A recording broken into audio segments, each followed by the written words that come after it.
Assalamualaikum warahmatullahi wabarakatuh. Saudara-saudaraku sekalian, kawan-kawan yang aku sayangi.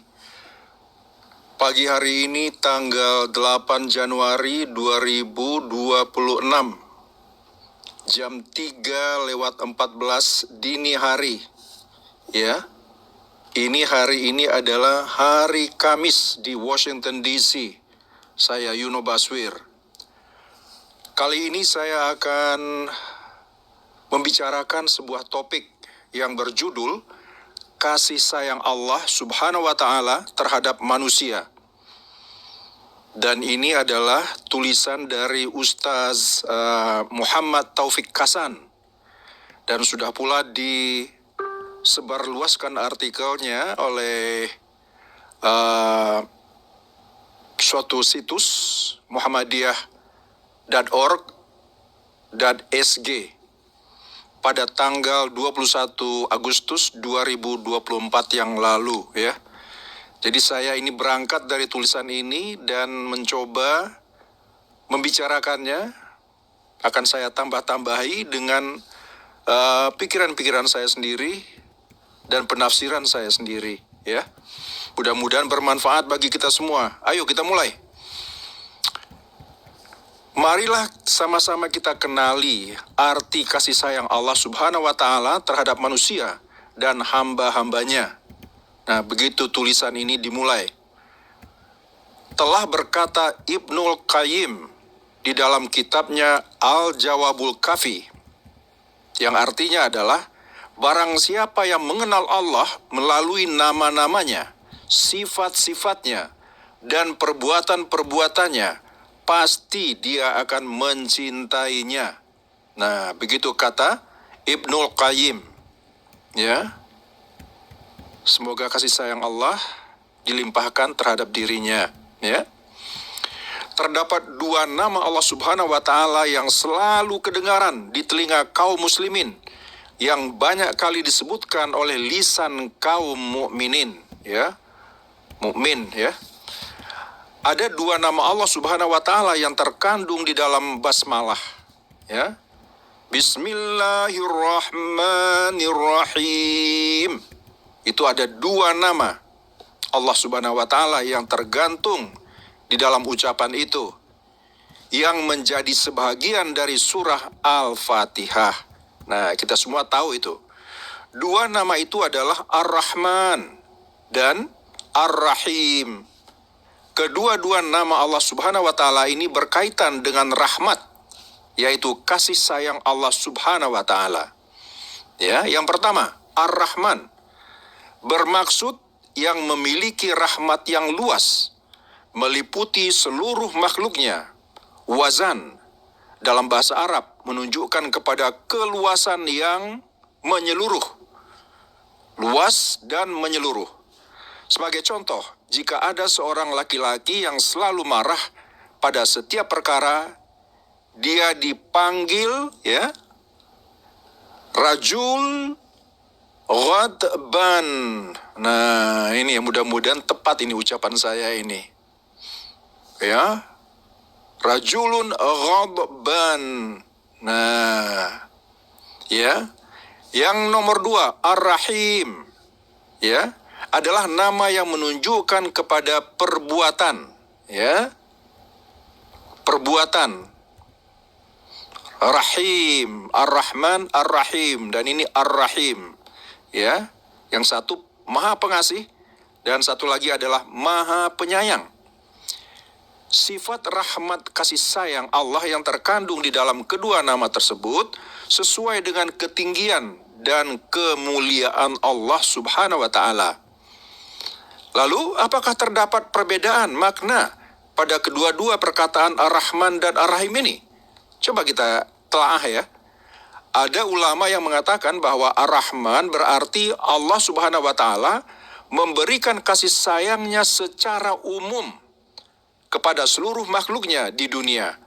Sedangkan Ar-Rahim, kata mereka, membawa arti Allah Subhanahu wa Ta'ala memberikan kasih sayangnya secara khusus hanya kepada orang-orang yang beriman di akhirat kelak. Nah, Ini adalah pendapat sebagian ulama begitu ya. Selain pendapat tersebut, Syekh Khalil Harash, ya, Harash, Harash, menyebutkan pendapat lain tentang perbedaan antara makna Ar-Rahman dan Ar-Rahim. Ya. Ibnul Qayyim, ya, telah membawakan pendapat bahwa Ar-Rahman menunjukkan sifat yang terkandung pada zat. Ya. Saya ulangi. Ibnul Qayyim telah membawakan pendapat bahwa Ar-Rahman menunjukkan sifat yang terkandung pada zat, ya, pada zat Allah. Sedangkan Ar-Rahim menunjukkan keterkaitan sifat tersebut, yaitu rahmat, dengan makhluk yang diberi rahmat. Nah, yang dirahmati.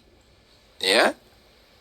Saya ulangi, ya. Ar-Rahim menunjukkan keterkaitan sifat tersebut, ya, yaitu rahmat, dengan makhluk yang dirahmati. Dengan demikian, lafaz Ar-Rahman tidak diungkapkan dalam bentuk muta'adi, yaitu perlu adanya objek. Ya. Sementara lafaz Ar-Rahim diungkapkan dengan menyebutkan objeknya. Allah Subhanahu wa taala berfirman dalam surah Al-Ahzab ayat 43 yang artinya, dan Dia Maha Penyayang kepada orang-orang yang beriman. Nah, Dia Maha Penyayang kepada orang-orang yang beriman. Ya. Jadi penyayang itu memerlukan objeknya itu, orang-orang yang beriman. Objek daripada kasih sayang itu, sayang itu. Pada ayat tersebut tidak dikatakan, ya, bahwa Allah menyebut Rahim, ya. Ini adalah pendapat terbaik tentang perbedaan makna kedua perkataan tersebut, ya. Ya. Jadi pada ayat tersebut tidak dikatakan Rahman, akan tetapi Allah menyebutkan Rahim. Ini adalah pendapat, ya, tentang perbedaan makna kedua perkataan tersebut, yaitu Ar-Rahman dan Ar-Rahim. Kasih sayang yang mencakupi seluruh makhluknya. Ia disebut sebagai kasih sayang yang Allah berikan secara umum kepada seluruh makhluknya tanpa terkecuali. Nah, ya. Sifat ini dikaitkan dengan sifat al-ilmu dalam firman Allah berikut ini, yaitu surah Ghafir ayat nomor 7, yang artinya adalah, wahai Tuhan kami, rahmat dan ilmumu meliputi segala sesuatu. Ya. Ilmu Allah Subhanahu wa taala meliputi segala-galanya. Dengan cara ini, rahmatnya, yaitu kasih sayangnya, juga dirasakan oleh segala sesuatu. Ini karena Allah Subhanahu wa taala menggandengkan antara ilmunya dengan rahmatnya. Kasih sayang jenis ini dapat dirasakan oleh badan semasa di dunia, ya. Kasih sayang jenis ini dapat dirasakan oleh badan semasa di dunia, seperti makanan, minuman, pakaian, tempat tinggal, dan sebagainya. Bagaimana pula dengan kasih sayang Allah yang khusus? Kasih sayang Allah yang khusus, ya, yang disebut dengan ya, dalam bahasa Arabnya itu adalah al-khasah, ya, ar-rahmah. Nah, itu dia. Al-khasah, ar-rahmah, ya. Mudah-mudahan benar itu pengucapan saya ini. Adalah kasih sayang Allah Subhanahu wa taala yang diberikan khusus kepada hamba-hambanya yang beriman. Nah, jadi orang-orang hamba-hambanya yang beriman, yaitu hamba-hamba Allah yang beriman, itu mendapatkan suatu kasih sayang yang khusus sifatnya, yang tidak didapatkan oleh orang-orang yang tidak beriman. Nah, kasih sayang jenis ini bersifat imaniyah, diniyah, duniawiyah, dan ukhrawiyah. Ya, ia berbentuk bantuan dan taufik untuk mengerjakan ketaatan, kemudahan untuk beramal kebajikan, keteguhan pada keimanan, petunjuk bagi menuju ke jalan yang lurus, serta kemuliaan dengan dimasukkan ke dalam surga dan dibebaskan dari siksaan api neraka. Ya. Lalu apakah apa itu kasih sayang Allah di akhirat kelak? Terdapat perbedaan yang sangat mencolok mengenai rahmat Allah di akhirat. Rahmat Allah Subhanahu wa taala bagi orang-orang yang tidak beriman, mereka hanya mendapatkannya dan merasakannya hanya semasa di dunia saja. Ya. Jadi ada orang-orang yang mendapatkan kasih sayang atau rahmat Allah itu hanya di dunia saja. Nah, lalu lihatlah keadaan mereka ketika di akhirat nanti. Allah berfirman, dalam surah Al-Mu'minun ayat 107, yang artinya, wahai Tuhan kami, keluarkanlah kami dari neraka ini, serta kembalikanlah kami ke dunia. Setelah itu, kalau kami kembali lagi mengerjakan kufur dan maksiat, maka sesungguhnya kami orang-orang yang zalim. Ya, sekali lagi, Al-Mu'minun ayat 107. Siapa itu yang mengatakannya? Nah, itu orang-orang yang dihukum tadi, yang berada sekarang itu di dalam neraka dan berdoa kepada Allah dan memohon kepada Allah untuk dikeluarkan dari dalam neraka dan dikembalikan ke dunia agar mereka bisa menjadi orang-orang yang soleh. Tapi udah terlambat itu. Mereka udah berada di akhirat dan masa mereka di dunia udah habis, ya kan? Tinggal penyesalan saja bagi mereka karena mereka dijebloskan oleh Allah ke dalam neraka dan tidak bisa mengharapkan untuk dikembalikan lagi ke dunia. Udah telat, ya kan? Nah, tidak ada rahmat bagi mereka pada hari pembalasan. Yang ada hanyalah keadilan Allah.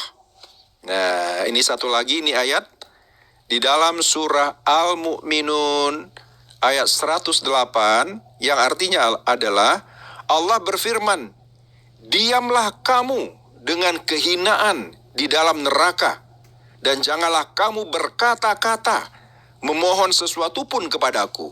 Nah, cobalah direnungkan ayat ini. Allah itu tegas ya. Allah itu tegas sekali. Sangat lembut, sangat sayang, sangat cinta kepada orang-orang yang beriman, orang-orang yang taat, bertakwa, orang yang hatinya tenang, bersih, orang yang sabar, teguh, istiqamah, ya kan, selalu patuh kepada perintah-perintah Allah. Tetapi sangat tegas kepada orang-orang yang kufur, orang-orang yang menentang perintahnya, orang-orang yang tidak memperdulikan petunjuk-petunjuk darinya dan mendustakan ayat-ayat Allah yang ada di dalam Al-Quran. Nah, kalau udah begitu, Allah sangat tegas. Coba kita dengarkan lagi itu. Surah Al-Mu'minun ayat 108. Allah berkata begini, diamlah kamu dengan kehinaan di dalam neraka dan janganlah kamu berkata-kata memohon sesuatu pun kepada aku. Coba. Nah, jadi bedakan ya antara kejam dengan keadilan, ketegasan, kebijaksanaan. Jangan disebut Allah itu kejam. Mengapa Allah begini? Mengapa Allah menusuk aku dengan pedang? Mengapa Allah menyiram kepalaku dengan air yang mendidih? Aduh, mengapa Allah menyuruh aku meminum nanah? Ya kan, memakan buah-buahan yang berduri dan panas. Jangan salahkan Allah ya. Jangan salahkan Allah kalau engkau itu sudah masuk di dalam neraka. Masuknya kamu itu ke dalam neraka adalah akibat ya. Adalah buah akibat dari pilihan-pilihan yang kita perbuat semasa kita berada di dunia. Jadi salahkanlah dirimu sendiri. Salahkanlah diri kita sendiri. Jangan salahkan Allah. Allah sudah memberikan panduan-panduannya, petunjuk-petunjuknya, pilihan-pilihan yang jelas. Mana yang benar, mana yang salah. Lalu apabila kita memilih sesuatu yang salah, akibatnya sangat besar, yaitu dijebloskannya kita ke dalam neraka jahanam, di mana di dalam neraka itu siksaannya amat pedih. Tak ada kasih sayang Allah di situ lagi. Udah telat. Kasih sayang Allah itu akan dirasakan oleh orang-orang yang berada di dalam surga akibat dari pilihan-pilihan yang mereka lakukan semasa mereka hidup di dunia. Kemudian Allah memutuskan dengan kasih sayangnya, dengan rahmatnya untuk memasukkan hamba-hamba yang begini, yang baik-baik, yang soleh-soleh itu ke dalam surganya, di mana orang-orang di sana, penduduk surga, akan selalu merasakan kasih sayang Allah yang tidak putus-putusnya selama-lamanya, kekal abadi di situ. Berbeda dengan orang-orang yang masuk neraka. Nah, jangan sampai kita mengalami hal yang seperti ini, di mana Allah berkata, diamlah kamu, gak usah ngomong-ngomong lagi, tutup mulutmu. Nah, itu kata-kata saya ya, bukan kata-kata Allah. Tapi kira-kira yang jelas poinnya adalah Allah tidak mengizinkan lagi orang-orang yang di dalam neraka itu untuk protes-protes, ngeyel-ngeyel, minta-minta. Sudah, nikmati sajalah hukuman kamu itu. Nah, ya, demikianlah keadaan orang-orang yang tidak beriman di akhirat. Ya, orang-orang yang tidak beriman di akhirat akan mengalami keadaan yang sangat hina. Ya. Di akhirat kelak, Allah Subhanahu wa Ta'ala akan mengkhususkan rahmat, keutamaan dan kebaikan darinya hanya bagi orang-orang yang mukmin, orang-orang yang beriman. Allah Subhanahu wa Ta'ala juga akan memuliakan mereka dengan ampunan dan dosa-dosa mereka dihapus.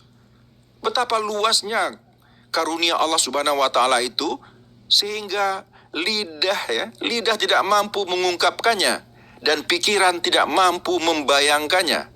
Nah, berikut adalah sabda baginda Rasulullah Sallallahu Alaihi Wasallam. Ya, kita dengarkan baik-baik ya. Jadi baginda bersabda begini, sesungguhnya, ini artinya ya, sesungguhnya Allah memiliki 100 rahmat. Salah satu darinya diturunkan kepada kaum jin, manusia, hewan, dan tumbuh-tumbuhan. Dengan rahmat itulah mereka saling berbelas kasihan dan saling sayang menyayangi. Dengannya pula binatang liar mengasihani anaknya. Bayangkan itu. Sering kita lihat kan? Binatang-binatang buas, ular, singa, dan sebagainya.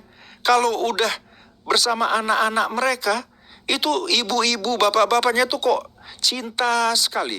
Jadi lembut, ya, dijilat-jilat, dipeluk-peluk. Padahal mereka itu adalah binatang-binatang buas. Begitu kita datangi langsung berubah itu kan. Yang singa jadi garang lagi. Tapi kalau mereka menjauh ya, kita lihat dari jauh, dan mereka bersama anak-anaknya yang masih kecil-kecil itu, aduh, terasa sekali bahwa mereka itu sangat sayang, melindungi, mencintai, ya, buah hati mereka itu. Begitu. Itu adalah apa? Itu adalah rahmat Allah.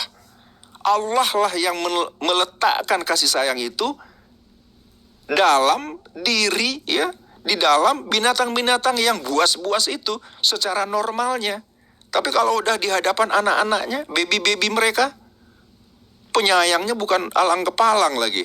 Nah, dan Allah mengakhirkan atau melambatkan 99 rahmat.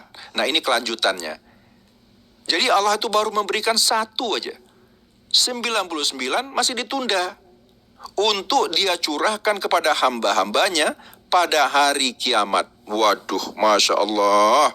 Jadi Allah itu masih menyimpan itu 99 rahmat yang nanti di akhirat baru akan diberikan. Karena kita sangat membutuhkannya di akhirat itu. Ya kan? Sedangkan yang satu itu saja untuk di dunia ini sudah begitu besar dan sangat banyaknya. Tapi nanti di akhirat ada 99 lagi rahmat.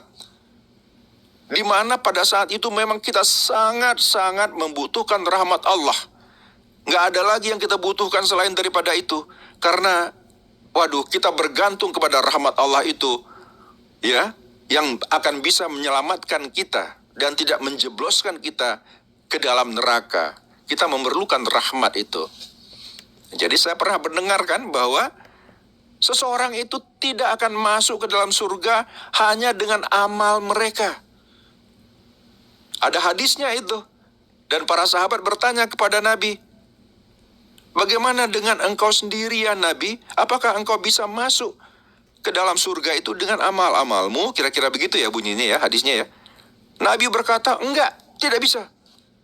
Termasuk aku pun ya, nggak bisa masuk ke dalam surga itu dengan amal-amalku saja, nggak bisa. Kita itu semuanya masuk karena rahmat Allah, karena kasih sayang Allah. Nah, ya. Jadi yang 99 itu tadi nantinya pada hari kiamat dan hari pembalasan itu dia curahkan, Allah curahkan kepada hamba-hambanya pada hari itu. Karena kita memang sangat membutuhkannya pada hari itu. Karena kita ini, aduh, dosa kita begitu banyaknya. Kekurangan kita itu begitu banyaknya, keterbatasan, kekhilafan. Aduh, penyakit-penyakit di dalam hati masih ada. Nah, tapi kalau udah dalam sorga, itu segala macam dendam, sakit hati, penyakit hati, udah dihilangkan oleh Allah. Dengan cara apa? Nah, dengan cara rahmatnya inilah. Sehingga kita, setiap orang yang ada dalam surga itu nggak ada lagi itu perasaan-perasaan buruk, sakit hati, dendam, semuanya udah plong gitu, udah plong, nikmat aja rasanya itu ya. Begitu kata Allah loh ya, akan aku hilangkan rasa dendam di dalam hati manusia-manusia penghuni jannahku itu. Ada itu ayatnya, cari aja sendiri. Ada kok itu, dendam itu udah dihilangkan oleh Allah. Jika seorang hamba memperbanyak ketaatan dan mendekatkan dirinya kepada Rabb-nya, maka akan bertambah pula bahagian dari rahmat Allah yang akan diterimanya. Allah berfirman lagi berikut ya, di dalam surah Al-An'am 155. Artinya, dan Al-Quran itu adalah kitab yang kami turunkan yang diberkati. Maka ikutilah dia dan bertakwalah kamu agar kamu diberi rahmat. Nah, ini ada bocoran dari Allah ini. Bagaimana kita mendapatkan rahmat daripada Allah itu? Ini bocorannya ya inilah. Ya kan? Al-Quran itu adalah kitab yang kami turunkan yang diberkati, kata Allah. Maka ikutilah dia, ya, maka ikutilah Al-Quran itu dan bertakwalah kamu. Kenapa? Agar kamu diberi rahmat. Inilah kuncinya itu. Jadi itulah sebabnya mengapa kita itu harus membaca Al-Quran itu sesering mungkin. Setiap hari kalau bisa pagi, sore, siang, malam. Kita baca itu. Satu ayat pun cukup, tapi betul-betul direnungkan gitu loh. Sampai kita mendapatkan isinya itu. Bukan hanya bunyinya yang kita dapatkan. Ya kan? Bukan hanya lafaznya yang kita dapatkan. Tetapi artinya dan maknanya, saripatinya, hikmahnya. Pemahamannya itulah yang paling penting. Dan itu hanya didapatkan kalau kita merenungkan ayat-ayat itu. Nggak bisa kita hanya baca sekali gitu aja tanpa perenungan ya. Jadi harus direnungkan. Barulah kita insya Allah mendapatkan hikmah daripada apa yang kita baca.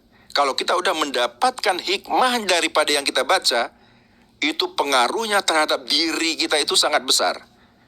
Nah, ya, kalau saya itu selalu berdoa, ya Allah, ya kan, ubahlah sikapku ini dengan pemahamanku yang bertambah tentang ayat-ayatmu ini. Itulah yang saya selalu harapkan itu ya. Ya, jangan sampai aku itu hanya sekedar membaca doang, ya kan, melafazkan doang dengan lagu-lagu yang merdu, ya, sampai panjang-panjang nafasnya entah sampai kemana-mana gitu. Bukan itu sebenarnya. Itu tuh bagus sih, memang melakukan Al-Quran itu bagus, sampai kedengaran indah. Tapi apalah artinya kalau makna daripada Al-Quran itu ayat-ayat itu tidak engkau dapatkan. Tujuan daripada Allah itu tidak sampai.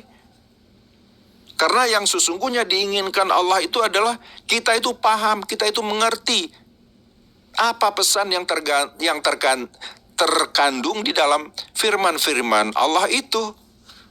Itulah tujuan daripada ayat-ayat itu diturunkan. Ya kan? Bukan hanya untuk telinga saja, bukan hanya untuk bibir saja, tetapi untuk hati dan pikiran kita ini, untuk akal kita ini. Jadi makna ayat itu harus sampai ke hati-hati, ke akal-akal. Nah, itu diperlukan kerja keras juga itu, nggak sembarangan. Nah, ya, kemudian ada ayat lagi surah An-Nur ayat 56. Dan dirikanlah sholat, dan tunaikanlah zakat, dan taatilah Rasul, yaitu Nabi Muhammad, supaya kamu diberi rahmat. Ini bocoran lagi ini. Bagaimana seseorang itu bisa mendapatkan rahmat? Ini bocorannya. Udah diberitahu oleh Allah. Nah, inilah yang dimasukkan oleh Allah bahwa Al-Quran itu adalah petunjuk, cahaya, peta jalan, ya kan? Rahmat, ya, obat, macam-macam lah Al-Quran itu disebut. Semua baik-baik, indah-indah. Nah, ini rahmat. Al-Quran itu adalah kunci daripada kita mendapatkan rahmat itu. Termasuk sholat di sini kan, ayatnya begitu. Dan dirikanlah sholat, tunaikanlah zakat, dan taatlah kepada Rasul Muhammad sallallahu alaihi wasallam. Itulah kuncinya. Ya kan? Jadi Allah udah menyebutkan kunci-kuncinya. Ya, apa persyaratannya agar kita mendapatkan rahmat Allah itu, ya kan? Kita lanjutkan. Satu lagi ayatnya surah Al-A'raf, ya. Al-A'raf ayat 56. Yang artinya adalah sesungguhnya rahmat Allah amat dekat. Ya, sekali lagi. Sesungguhnya rahmat Allah itu amat dekat kepada orang-orang yang berbuat baik. Nah, Masya Allah. Ini bocoran lagi ini. Bagaimana caranya seseorang itu bisa mendapatkan rahmat Allah? Ya.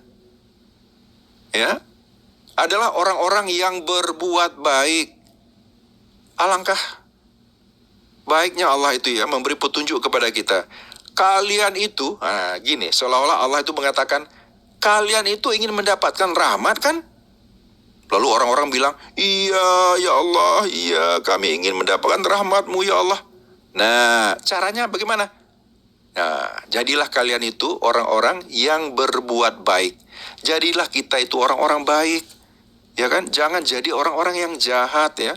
Orang yang berbohong, berdusta, mencuri, merampok, menyakiti hati orang, bergunjing, berkata-kata kotor, membenci orang lain, tidak memaafkan orang lain.